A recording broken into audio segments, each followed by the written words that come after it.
আসসালামু আলাইকুম ওৰহমতুল্লাহি বৰাকাতু। আলহামদুলিল্লাহ, আসসালাতু আসসালামু আলা ৰসুলিল্লাহ, আম্মা বাদ। আন দিনৰ দৰে আজি আপোনালোকৰ সন্মুখত কোৰআন মজিদৰ আন এটি সূৰা আল ফালাক, সূৰা নম্বৰ ১১৩, আয়াত সংখ্যা ৫। এই সূৰাটিৰ অসমীয়া ভাৱানুবাদ কৰিবলৈ যত্ন কৰিম ইনশাআল্লাহ।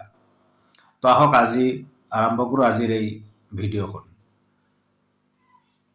আউযু বিল্লাহি মিনাশ শাইতানিৰ ৰাজিম, বিসমিল্লাহিৰ ৰহমানিৰ ৰহিম।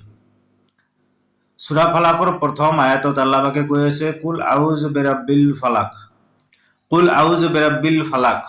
কুল কৈ দিয়া, আউযু মই আশ্ৰয় বিচাৰিছো, বিৰাব্বিল ফালাক ফালাকৰ ৰবৰ পৰা মই আশ্ৰয় বিচাৰিছো। শব্দটো ফালাক শব্দটো আপনি যিমান কোৰআনৰ অনুবাদ পাব তাতে প্ৰভাত বুলি দিয়া আছে, বা ৰাতিপুৱা বুলি দিয়া আছে, নাইবা উষা বুলি দিয়া আছে। একদম ৰাতিপুৱাৰ সময়খিনিক প্ৰভাত বুলি কোৱা হয়। তো আসলতে ফালাক শব্দটোৱে যিটো শাব্দিক অৰ্থ সেইটো হৈছে বিদীৰ্ণ কৰি দিয়া, ভাগ কৰি দিয়া, স্পিল কৰি দিয়া, এইটোক ফালাক বুলি কোৱা হয়। কিন্তু ইয়াতে বিভিন্ন হাদিস গ্ৰন্থত এই ফালাক শব্দ বিশেষকৈ ৰাতিপুৱাৰ অংশক বুজোৱা হৈছে। তাৰমানে আন্ধাৰ ভাঙি দি দিনৰ পোহৰ লৈ অহা সেই ৰবৰ পৰা আমি আশ্ৰয় বিচাৰিছো। ৰাতিপুৱা যেতিয়া হয় আমি জানো যে ৰাতি শেষ হোৱাৰ পিছত ৰাতিপুৱা আহে, আৰু ৰাতিপুৱা আহিলে ৰাতিৰ আন্ধাৰটো গুচি যায়। তো ইয়াতে আল্লাহ বুজাব বিচাৰিছে যে যিজন আল্লাহ, যিজন ৰব, তেওঁ ৰাতি সৃষ্টি কৰিছে, আকৌ সেই ৰাতিৰ পৰা দিনলৈ ৰূপান্তৰিত কৰি দিয়ে সময়, আৰু দিনলৈ ৰূপান্তৰিত কৰোঁতে ৰাতিপুৱা সময়টো আগত আহে। এই বিষয়টো আল্লাহ আমাক বুজাবলৈ চেষ্টা কৰিছে যে আল্লাহে ইচ্ছা কৰিলে দিনৰ পৰা ৰাতি, ৰাতিৰ পৰা দিন এইবিলাক কৰিব পাৰে আৰু কৰি আছে, তোমালোকে চোৱা।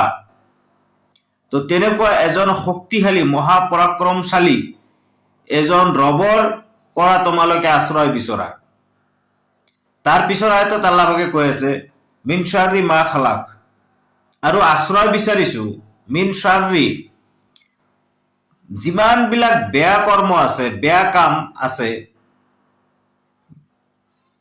মা খালাক, আৰু আল্লাহ যিবিলাক সৃষ্টি কৰিছে। তাৰমানে আল্লাহে সৃষ্টি কৰা সকলো প্ৰকাৰ অনিষ্ট ক্ষতিৰ পৰা, বেয়াৰ পৰা আমি আশ্ৰয় বিচাৰিছো। মিন শাৰৰি মা খালাক, যিমান প্ৰকাৰৰ বেয়া আছে, কোনো এটা স্পেচিয়েল এটা বা দুটাৰ কথা কোৱা নাই। আল্লাহ আমাক শিকাইছে যে সকলো প্ৰকাৰৰ যিমান বস্তু আল্লাহ সৃষ্টি কৰিছে বেয়া বস্তু, সেই বেয়া বস্তুৰ অনিষ্টৰ পৰা আল্লাহৰ ওচৰত আমি আশ্ৰয় বিচাৰিছো। তাৰ পিছত কৈ আছে, অমিন শাৰৰি গাছিকিন ইজা ওয়াকাব, অমিন শাৰৰি, আৰু যিমান বিলাক বেয়া বস্তু আছে, যিবিলাক বস্তু কি গাছিকিন ইজা ওয়াকাব, গভীৰ ৰাতিত যিবিলাক অনিষ্ট কৰে, গভীৰ ৰাতিত যিবিলাক অনিষ্টকাৰী বস্তুৱে আমাক অনিষ্ট কৰে, তাৰ পৰা আমি আশ্ৰয় বিচাৰিছো সেই মহান ৰব্বুল আলামিনৰ পৰা।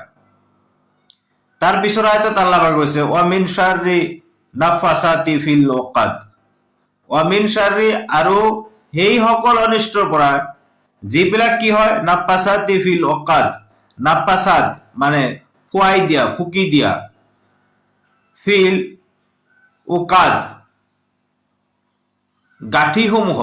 গাঁঠিসমূহৰ মাজত যি অনিষ্টকাৰীয়ে ফুকাই দিয়ে, সেই অনিষ্টৰ পৰা আল্লাহৰ ওচৰত আশ্ৰয় বিচাৰিছো। তাৰ পিছৰ আয়াতত আল্লাহ পাকে কৈছে, ওয়ামিন শাৰৰি হাসিদিন ইজা হাসাদ, অমিন শাৰৰি, আৰু সেই সকল অনিষ্টৰ পৰা হাসিদিন, হিংসুকৰ, যিবিলাক মানুহ হিংসা কৰে, বা আমাৰ ভাল কাম দেখিলে যিবিলাক বস্তুৱে হিংসা কৰে, এই হিংসাটো হ'ব পাৰে শয়তানৰ পৰা, হ'ব পাৰে মানুহৰ পৰা। কাৰণ আল্লাহ পাকে এই দুটা বস্তুকে জ্ঞান দিছে, যিসকলে ভাল বেয়া বুজি পায়। তো এই দুটা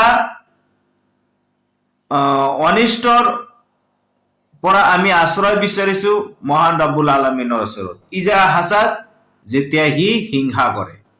এই জিন আৰু ইনচান আৰু মানে আমি যাক শয়তান বুলি কওঁ, এই শয়তান আৰু মানুহৰ পৰা, সিহঁতৰ হিংসাৰ পৰা আমি আশ্ৰয় বিচাৰিছো। কাৰ পৰা? ৰাব্বিল ফালাক, ফালাকৰ সৃষ্টিকাৰী, ফালাকৰ সৃষ্টিকৰ্তাৰ পৰা আমি আশ্ৰয় বিচাৰিছো। তো এই আছিল সূৰা আল ফালাকৰ অসমীয়া ভাৱানুবাদ। তো ইয়াৰ মাজত যদি ভুল ত্ৰুটি আপোনালোকে পায় তেনেহ'লে মোক জনাই দিব, যাতে মই মোৰ ভুলটো শুধৰাই ল'ব পাৰোঁ। তো মোৰ কাৰণে দোৱা কৰিব আৰু ভিডিঅ'বিলাক বেছি বেছি শ্বেয়াৰ কৰিব। আসসালামু আলাইকুম ওয়া ৰাহমাতুল্লাহি ওয়া বাৰাকাতুহু।